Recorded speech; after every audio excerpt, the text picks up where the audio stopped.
राम राम जी सारा ने। तो आज मैं थाने सावन मास की कथा सुनाने लाग रही हूँ, क्योंकि वीडियो मेरी ज़रूर लंबी हो जाएगी, लेकिन पूरी कथा सुनियो कि सावन मास में ही कथा सुनने को बहुत ही ज़्यादा पुण्य है कि आप कल्याण हो जावे अगर सावन मास के अंदर एक दिन भी आप कथा सुन ले। वहाँ इन अंदर बताई गई है कि दमयंती की शादी किंग ऐसा गई तो राजा नल और दमयंती का पुत्र इंद्रसेन और इंद्रसेन का पुत्र चित्रांगद और चित्रांग की शादी हुई समयंती की और समयंती पुत्र ही राजा चित्रवर्मा की। तो दोनों की शादी विवाह संपन्न हो। तो शादी होने के बाद में जी थोड़ा दिन के लिए चित्रांग आपके ससुराल में ही रुक गया, क्योंकि पुरानी गाथा के अनुसार भी आप वहाँ कि ज़्यादा दिन भी ससुराल में नहीं रुकना चाहिए। तो पहला की भी पौराणिक कथा है कि वह ज़्यादा दिन आपका ससुराल में रुक गया और भी बाद में एक दिन स्नान करने गया यमुना के अंदर, दोनों ही पति पत्नी।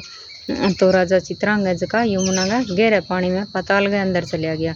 तो सारा ने बहुत ही ज़्यादा दुख प्रकट हो। राजा चित्रवर्मा ने बहुत ही ज़्यादा दुख हो और बेटियों बोलिया कि बाल में जो सिंदूर है और माथे में बिंदियाँ हैं और चूड़ी वगैरह निकाल देनी चाहिए, जी कि आपके परिवार का सारा लोग भी बोलने लग गया।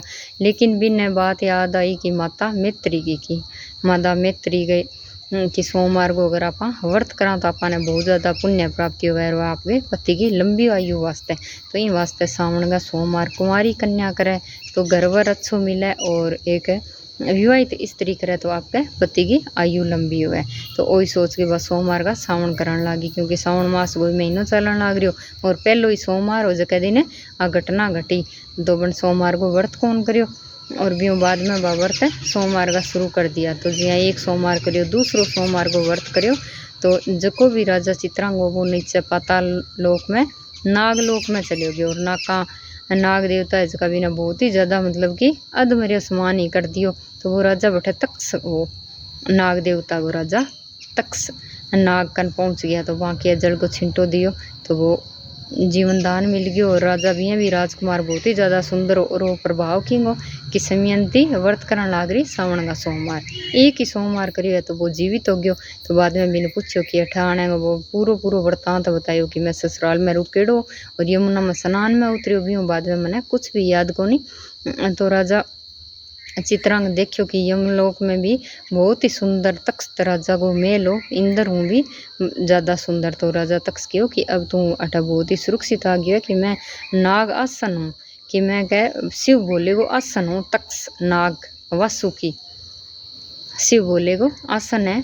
तो कि मैं जको भी तू भगत की हुआ कि मैं भगत महादेव हूँ, तो जको भी महादेव को भगत है बिना मैं कदी छू भी कोनी डंग की तो डसने की तो बात ही दूर है। इन वास्ते कि वह भी अगर आप किसी भी देवी देवता का भगत हाँ लेकिन महादेव का भगत ना तो आपने कुछ भी प्राप्त को नहीं हुआ। इन वास्ते शंकर भगवान को भक्त होना बहुत ही जरूरी है। तो वो भी शंकर भगवान को भगत और बन बतायो कि तेरी पत्नी शंकर भगवान का व्रत करने लग रही है, सावन का सोमवार करने लग रही है, इन वास्ते तना वो जीवन दान मिली है। तो भी बाद में बिना पूरी मतलब कि सेना के सहित आपके गांव में बिना प्रवेश करवायो।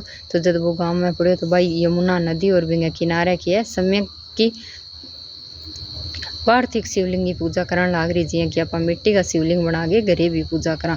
तो वह यमुना के किनारे करने लाग रही। तो भी प्रश्न करियो इनकी थे कि पत्नी हो तो बन बता दियो भी यहाँ घटना हो रही है मेरे सगे।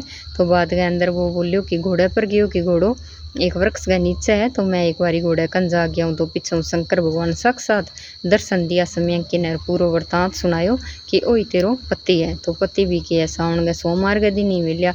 तो आई कथा है, क्योंकि इसी कथा था ना और सुनने कौन मिले कि जबकि सावन के सोमवार की कथा है जबकि शिव पुराण के अंदर भी देड़ी है और भी बहुत सारा पुराण है जका अंदर शिव की कथा है, शिव बोले को वृत्तांत देड़ो है बिंग अंदर आ कथा पूरी सुनाईडी है। अगर थाना अच्छी लगी है तो कमेंट करके ज़रूर बताइयो। जय सिया राम, राधे राधे।